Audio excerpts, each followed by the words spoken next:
네, 카플란 뉴스 예청자 여러분 안녕하십니까? 제임스 안입니다. 11월 9일 화요일 저녁입니다. 아침 저녁으로 기온이 상당히 떨어져서 쌀쌀한 기온을 느끼게 됩니다. 낮과 밤 기온차가 크게 나는 요즘 같은 환절기에 건강 유의하시기 바랍니다. 오늘도 유익하고 재미있는 뉴스들이 여러분들을 기다리고 있습니다. 11월 9일 화요일 카플란 뉴스 시작합니다. 여러분, 렛츠 고!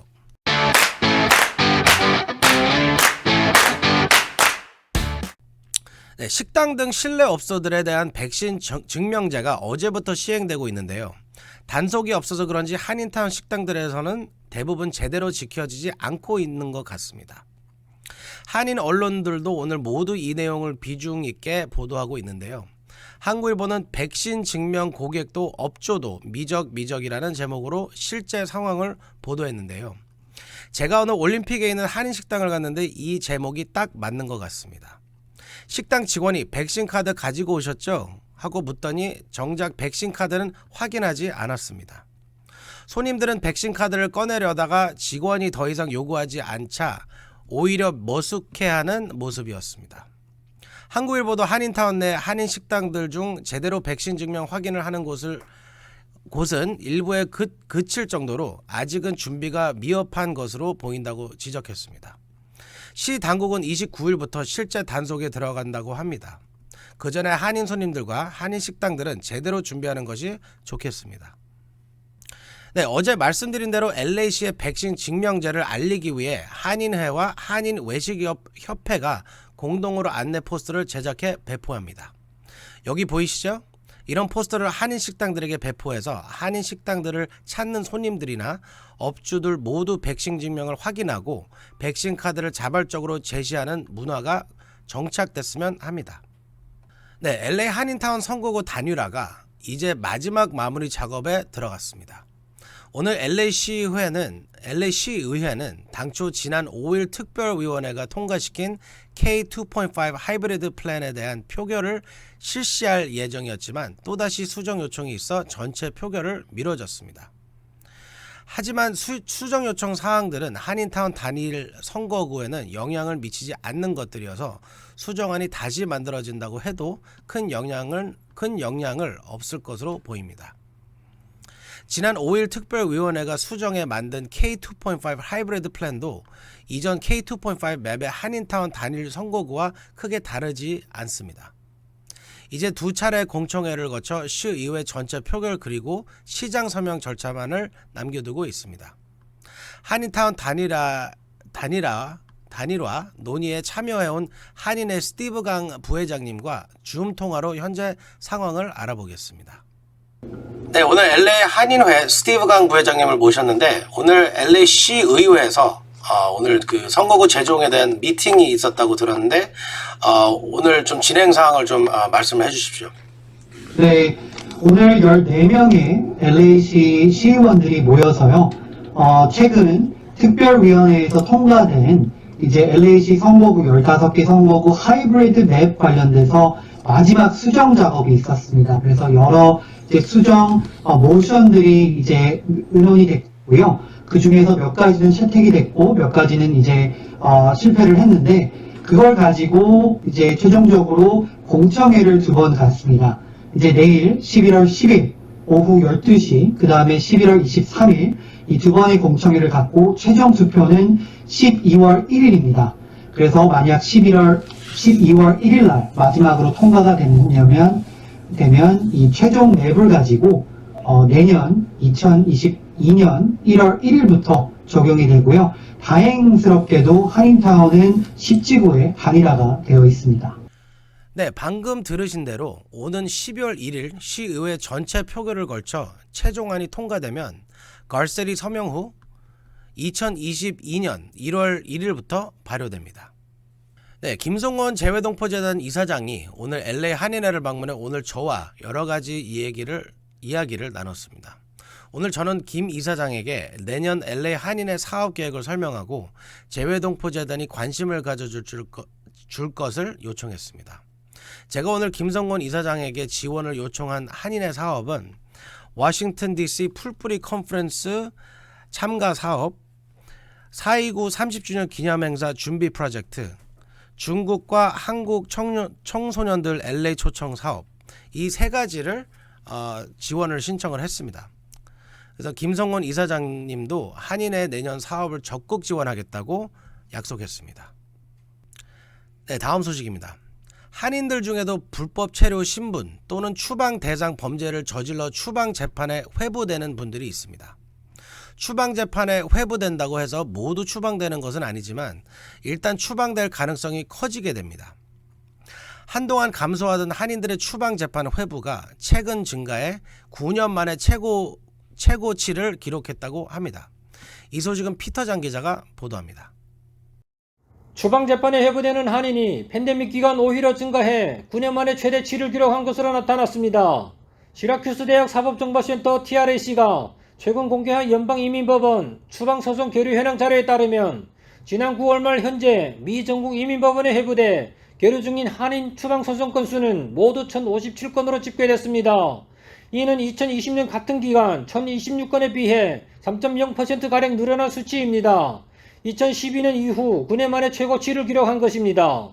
한인 이민자들의 추방소송 계류 건수는 2004년에 677건을 기록한 이후 2009년 1474건, 2010년 1718건으로 정점을 찍었습니다. 이후 2012년부터 2016년까지 매년 감소하다 지난 2017년 672명으로 증가세로 돌아선 후 5년 연속 증가하고 있습니다. 캘리포니아에서는 한인 390명이 추방소송에 회부돼 현재 미국 이민법원에 계류 중인 것으로 나타났습니다. 현재 추방소송에 회부돼 재판을 기다리고 있는 이민자 수는 145만 7,600명으로 집계됐으며 국가적별로는 과테말라가 29만 8,000명으로 가장 많았고 온두라스 27만 4,000명, 멕시코 21만 3,600명 순이었습니다. 지금까지 카플라 뉴스 피터장이었습니다.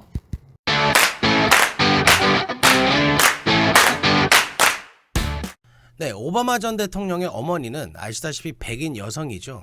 오바마 대통령은 사실 백인 엄마와 흑인 아버지 사이에서 태어난 혼혈인 셈인데요. 한 백인 여성이 흑인 혼혈인 친딸을 데리고 비행기를 탔다가 인신매매범으로 몰리는 황당한 경험을 했다고 합니다. 이 소식은 제프리 기자가 보도합니다. 흑인 혼혈인 딸과 함께 비행기를 탄 백인 엄마가 인신매매범으로 몰려 경찰까지 출동하는 황당한 소동이 벌어졌습니다. CNN에 따르면 LA에 사는 메리 메카시라는 여성은 지난달 22일 남동생이 숨졌다는 소식을 듣고 급히 딸 모이라와 함께 덴버로 가는 마지막 사우스웨스트 항공기를 탔습니다. 문제는 덴버 도착 직후 일어났는데 비행기에서 내리자마자 경찰관 2명이 이들 모녀에게 다가온 것입니다. 경찰은 모녀가 비행기 탑승 전후에 수상한 행동을 했다는 신고를 받고 출동했다고 밝히고 돌아갔습니다. 그런데 백인 엄마 메카시는 사건 발생 2주가 지나서야 경찰 보고서를 통해 당시 자신이 인신매매범으로 오해받았다는 사실을 알게 됐다고 합니다. 사우스웨스트 항공승무원이 백인 엄마 메카시가 인신매매범일 가능성이 있다고 신고한 것으로 기록되어 있었던 것입니다. 백인 엄마 메카시는 항공사가 인종을 기준으로 분류해 차별적으로 대우하는 인종 프로파일링을 했다며 응분의 책임을 져야 한다고 주장했습니다. 만약 아이가 백인이었다면 이런 상황이 벌어지지 않았을 것이라는 지적입니다. 카플라 뉴스 제플리였습니다. 네, 모든 경찰이 그런 것은 아니지만 여전히 일반 주민들에게 폭력적인 행태를 보이는 경찰들이 적지 않습니다. 지난해 미국뿐만이 아니라 전 세계를 들썩이게 했던 플로이드 사건 역시 경찰의 폭력적인 행태 때문이었는데요. 오클라호마주에서 테이저건을 무려 50회를 발사해 비무장 20대 남성을 숨지게 한 경찰 2명에게 유죄 판결이 내려졌다는 소식입니다. 오클라호마주 카터 카운티 법원 배심원단은 최근 전직 경찰관 브랜든 딕먼과 조슈아 테일러 2명에 대해 2급 살인 혐의를 유죄로 판결했습니다. 이들은 지난 2019년 무기를 소지하지 않은 비무장 20대 남성에게 50회 이상 테이저를 사용해 결국 숨지게 한 혐의로 기소됐습니다. 테이저건은 총기 대신 경찰이 실용적인 대안으로 사용되지만 테이저건으로 인한 사망자도 적지 않다고 합니다. 15초 이상 연속 사용할 경우 사망할 수 있는데 이들 경찰은 무려 3분 14초 동안 테이저건을 50회 이상 사용해 이 남성을 숨지게 했습니다. 네, 오징어 게임 팬들이 고대하고 있는 시즌2가 마침내 제작될 것으로 보입니다. 이 소식은 제니박 기자가 보도합니다. 오징어 게임이 시즌2로 돌아옵니다. 현재 LA에 머물고 있는 오징어 게임의 창작자 황동혁 감독이 오징어 게임 시즌2 제작 계획을 밝혔습니다. 황 감독은 어젯밤 LA에서 열릴 한 행사에서 시즌2에 대한 너무나 많은 압박과 수요, 사랑이 있었다면서 우리에게는 선택의 여지는 없는 것처럼 느껴진다 라고 말했습니다. 제작진이 오징어 게임 시즌2 가능성을 시사한 적은 있지만 감독이 이를 공식 확인한 것은 처음입니다.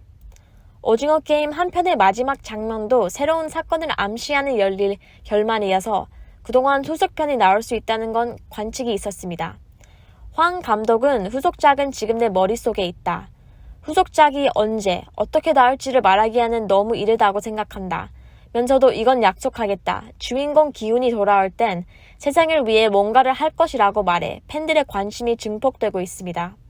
글로벌 온라인 콘텐츠 서비스 순위 집계를 사이트 플릭스 페트롤에 따르면 라이엇 게임즈가 제작한 아케인이 8일 오징어 게임을 제치고 넷플릭스 TV 프로그램 부문 전 세계 탑 10 1위를 차지했습니다. 이로써 오징어 게임은 지난 9월 23일부터 11월 7일까지 46일 연속 전 세계 순위 1위를 차지하며 넷플릭스 사상 최장 1위 기록을 세웠습니다. 지금까지 캐플린 뉴스 자리였습니다. 네, 여러분 제너럴 일렉트릭 아시죠? 세계 최대 항공 전자 인프라 기업이자 전통적인 미국의 대표 제조 업체죠. 그런데 여러분 GE가 발명왕 에디슨이 만든 회사란 사실을 아셨나요? 그래서 설립된 지 129년이 됐다고 합니다. 이런 GE가 그간 어려움을 견디지 못하고 결국 회사를 세 개로 쪼개기로 했다고 합니다. 이 소식은 제프리 기자가 보도합니다. 전통적으로 오랜 기간 미국을 대표하는 기업인 제너럴 일렉트릭이 회사를 항공, 헬스케어, 에너지 등 3개 기업으로 쪼개집니다. 제너럴 일렉트릭은 2023년 초까지 헬스케어 부문을, 그리고 2024년 초까지 재생에너지와 전력, 디지털 사업을 포함한 에너지 부문을 각각 분리한다고 9일 밝혔습니다. 제너럴 일렉트릭이란 이름은 항공 부문에서만 유지된다고 합니다. 제너럴 일렉트릭은 미국인들에게 단순히 하나의 기업만을 의미하진 않습니다. 설립된 지 129년이나 되는 전통적인 미국의 대표 기업이기도 하고 발명왕 에디슨이 공동 창립한 회사이며 지난 129년이라는 흥망성쇠의 역사를 미국인들과 함께 해온 기업입니다. 발명왕 토마스 에디슨은 1878년 자신이 설립한 전기조명회사를 모체로 1982년 에드윈 휴스턴, 엘리오 탐슨, 찰스 코핀 등과 함께 뉴욕 스키네터리에 제너럴 일렉트릭을 설립했습니다. 그리고 제너럴 일렉트릭은 세계 최대의 글로벌 인프라 기업입니다. 전력, 항공, 헬스케어, 운송 등의 분야에서 사업을 하고 있는데 이제 항공, 헬스케어, 에너지 3개 회사로 분할하여 이 부문에만 집중한다는 것입니다. 잘 나가던 제너럴 일렉트릭이 휘청거지게 된 것은 2008년 글로벌 금융위기 때문이었습니다. 이때 금융 부분이 다시는 정상의 자리를 되찾지 못하고 쇠락 일로를 거둔 것입니다. 제너럴 일렉트릭은 이날 분할 발표로 뉴욕 증시에서 장중한 때 8%까지 치솟았다가 2.65% 상승한 111.29달러로 장을 마감했습니다. 지금까지 카플란 뉴스 제플리였습니다. 네, 방금 들어온 소식입니다. 바이든 대통령과 시진핑 중국 국가주석이 다음 주 정상회담을 갖는다고 합니다.